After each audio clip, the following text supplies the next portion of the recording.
Just to close today, we wanted to do something we've done before, which is to give the floor to this gentleman over here, Peter Kenway. Now, since 1998, I think it's accurate to say, the Joseph Rowntree Foundation has been publishing an annual report called MOPSI, which is Monitoring Poverty and Social Exclusion. It's like an independent audit or health check on how we've been doing across a range of measures. And every 2 years we publish a report for Scotland, and the Scotland report's coming out this autumn, so please look out for it. Anyway, Peter and his colleagues at the New Policy Institute are responsible for making sure that happens, making sure we have a good, robust, independent check on how we're doing in Scotland across the UK as a whole on poverty. So we thought it was really appropriate for Peter to act as something of a human microphone and wander around all the evidence sessions and just take some soundings, and he kindly has offered to reflect some of that back to us for a few minutes. So please welcome back to the Assembly, Peter Kenway. Thank you, thank you very much. It is a pleasure to be asked again to do this, having done it, I think it was last year, it might have been 2 years ago. There's only one or two fewer people in the hall than there were at 10:30 this morning, so it's not too bad. It's a great pleasure to come here for people like me who spend most of their time talking or writing, because it's an opportunity to listen. I have to say, not so much to listen to the panel this morning. I can hear people like that as you can all the time, but the opportunity, particularly in the groups, to listen to the work that's being done and to the problems that are being confronted and overcome is. I don't know whether it's not exactly a question of it being uplifting, but this whole thing is a subject that stretches from very abstract, let's say high level, you know what I mean, high level abstract policy talk, right the way through to the very direct nitty-gritty business of supporting people on a day-to-day basis. And the Poverty Alliance and this conference is, I think, it's certainly unique across the UK, and it's a great opportunity, a very rare opportunity to, as it were, hear both really ends of the spectrum and the whole range. So once again, I would like to thank the Poverty Alliance, congratulate the Poverty Alliance for the work that it's done over several years now, and of which this conference is one high point, but of course not the only one. Having said that, my problem, of course, is to decide what not to say. I was charged with, I was both given the opportunity of giving you a PowerPoint presentation, which you'll be pleased to know I declined. Been here all day. I've been around most of the evidence sessions. There were just a small number of points I'm going to try to pick up on. The first one, I can't help resist the opportunity to correct what I think was a serious mistake that was said this morning. The living wage is not an alternative. If the impression I got was we were being told the living wage is an alternative to tax credits. It isn't. They are both required. And the one each supports the other. I'm not sure whether that's what was meant, but that's certainly what I heard. And it would be very dangerous to imagine that the living wage somehow meant that you didn't need tax credits anymore, or even that they could be significantly cut back. They couldn't be. I think the second thing to pick up on a number of occasions, both here and in at least one of the evidence sessions, and I'm sure in others, people said, well, nothing's changed. You know, we've been saying these things for 30 years, 40 years. What's changed? And I think that is it's true in one sense, but it's a potentially very dangerous argument. A lot of what has been achieved through struggle and is always at risk of being lost. And the fact that many of the struggles are similar, and the fights similar to what they were in the 90s, 80s, 70s, is no reason to suggest that those struggles or fights or the politics that was behind it was not worth having. On the contrary, when one looks at what's gone on in the way we look at things, you can often see that things were gained, and if there hadn't been those gains, things would be very much worse than they are now. Now, a specific example of that, I don't come here in any sense really to defend the last UK Labour government, but it is very important not to imagine that that government did nothing on poverty, that its analysis of poverty was wholly flawed, that nothing was achieved, that central government, whether in London or Edinburgh, can't do anything. Not sure that that was quite what was said this morning, but it's certainly the way some arguments lead, and it's rubbish, dangerous rubbish. There were lots of things wrong with what Labour did on poverty and child poverty in particular. It became very ossified. I think the strategy didn't adapt. There were serious gaps. They ignored in-work poverty. In-work poverty was even denied. It really wasn't. Its public recognition is recent, 2006 really, before you start getting proper discussion of it, except where we first came across it by grumpy Marxists in Scotland well over 10 years ago. So, lots of things that Labour did wrong, but Labour, it has to be said that pensioner poverty is at an all-time low. And that's a result of the way the money was spent. It also has to be said that the levels of support to children in both out-of-work and low-income working families is transformed from what it was in the late 1990s. It didn't do very much to child poverty because the forces driving child poverty were making it worse all the time. Labour was running, let's get this round, sort of trying to run up the down escalator. But if they hadn't been running, things would have been far worse. Now, that is not in any sense a party political defence of Labour.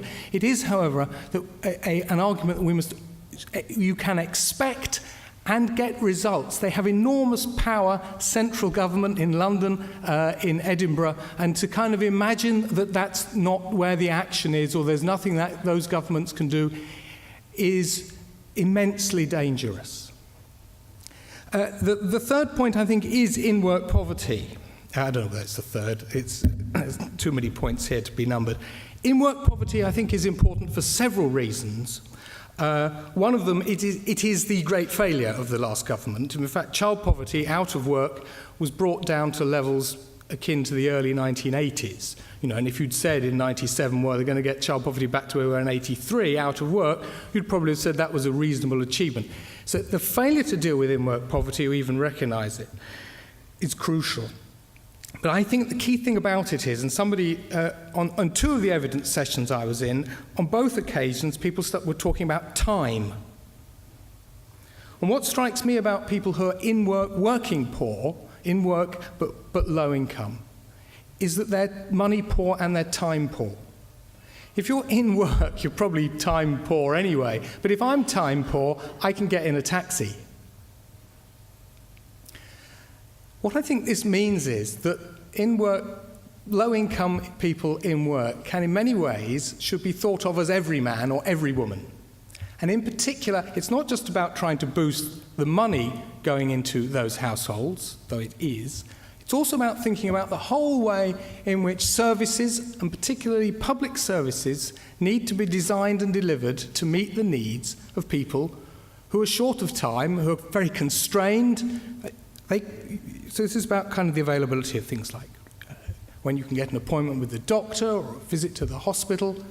It's also about public transport, and of course, perhaps above all, it is about childcare and the provision of childcare. And again, one of the evidence sessions, we're a rich country, we are a rich country, why is our childcare so poor? But I think the bigger picture here is if one thinks about low-income working people as in some sense their interests are in many ways a sort of a general interest. If you're serving their interests, you're probably serving mine too.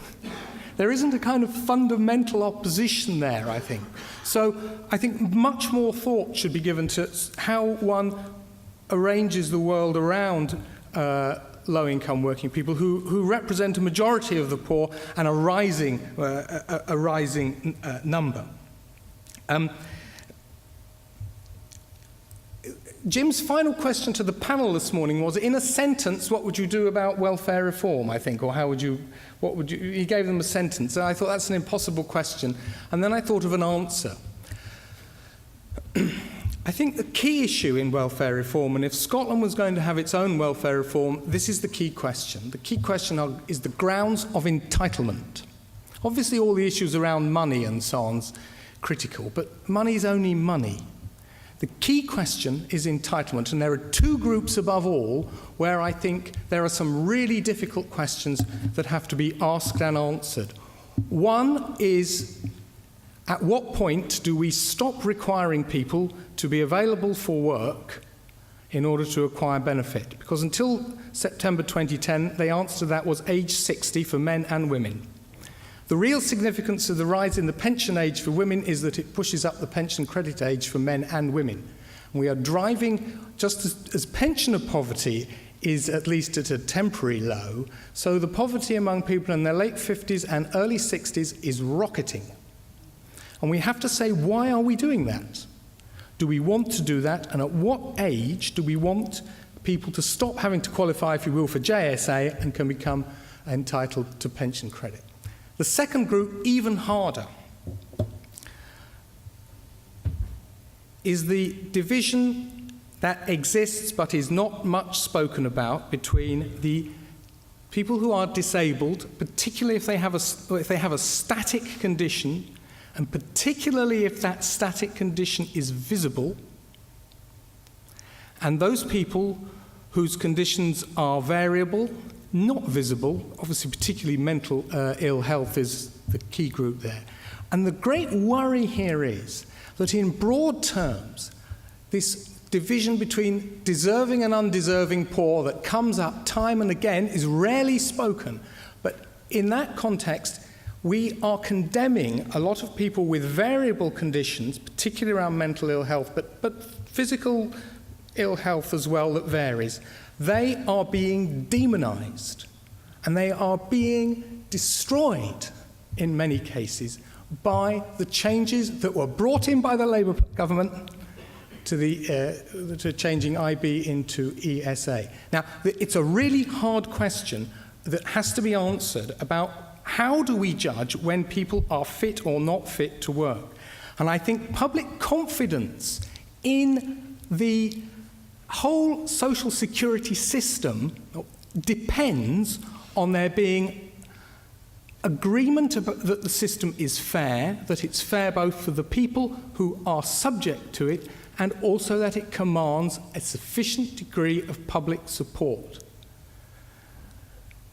That seems to me to be something that cannot be taken for granted and is possibly something that could be re-established in Scotland. And I think it's a very difficult issue. But it's there.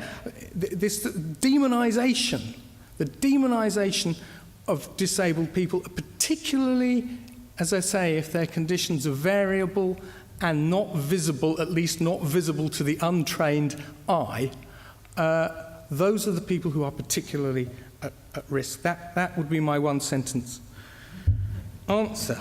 Finally,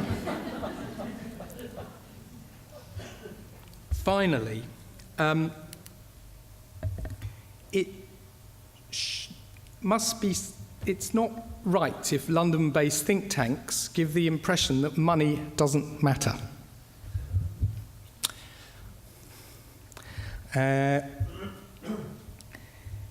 We are seeing at the minute, at a time when there's been 20 billion cuts in social security, to be told that money doesn't matter to a poverty, an audience that is here firstly and foremostly concerned with poverty is, I think, bold. One of the difficulties with these cuts is they've been slow motion. They were all announced in 2010 and then they come in dribs and drabs. I happen actually to think that the really big one in England comes in April 2013 around the abolition of council tax benefit, which in fact will return us, I think, to the community charge. But there's a very big one, as you probably almost certainly know, coming up in 3 weeks' time, which is the cuts in working tax credit for families with children where they work where they work at least 16 hours but not more than 24 hours. This is a huge cut. It will also mean that the government will then be able to turn around and say that people in that situation are indeed going to be better off out of work. Therefore, out-of-work benefits are too high.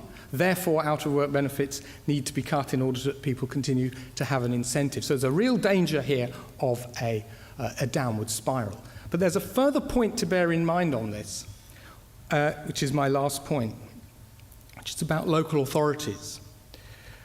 One of the things that is happening now, has been happening since 2010 and has not happened in our lifetimes, is that we are seeing real earnings after inflation declining by already 12%. Anybody who's had a pay freeze, and certainly in English and Welsh local government, pay has not gone up since April 2009. They're into a third year of a freeze, seeing 15% cuts. Pay will be 15% lower after inflation next April than it was in 2009. And more or less throughout our lifetimes, pay has gone up more or less in line with inflation, and in good years you might have got 1%, very good years you might have got 2% more. A 15% cut, this sort of talk about things being back at 2001, that's too optimistic. That might be true on average. For low-paid public sector workers, many of whom are employed in local government, and many of whom are doing manual and clerical jobs, their pay has been already taken back to at least 1990s levels, and it's heading the wrong direction. Now, this is new. It underpins in-work poverty, it underpins a decline in local public service, and it is something that needs to be I think, put onto the agenda. There are struggles here that have not happened, have not had to happen, and they are extremely important. But that's only one part of it. The issues around community groups and their support from local government, and we have a local government session tomorrow. I think local government is now really at the sharp end of all of this. On the one hand, squeezed from above, they are screwing down, or they're just not putting up the pay of their mainly low-paid workers. At the same time, they are not able to support community groups to anything like the extent required, and perhaps on top of all that, in many cases they continue to be the local authority, which creates problems for many community groups. So I think the people that we see tomorrow morning are a key group. They're very boxed in, but if there are no demands placed upon them, then there's no hope of making any progress. So I look forward to that. I thank you very much for allowing me this indulgence.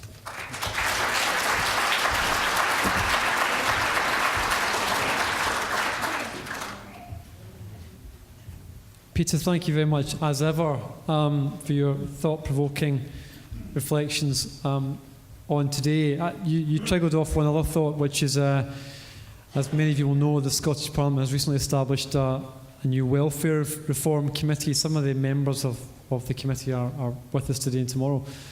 And they're scrutinising the legislation and thinking about the impacts. And in a session this week, there was one really very old-fashioned idea that was discussed, but one that I think we should remember, and it's the idea of social insurance, or the contributory principle.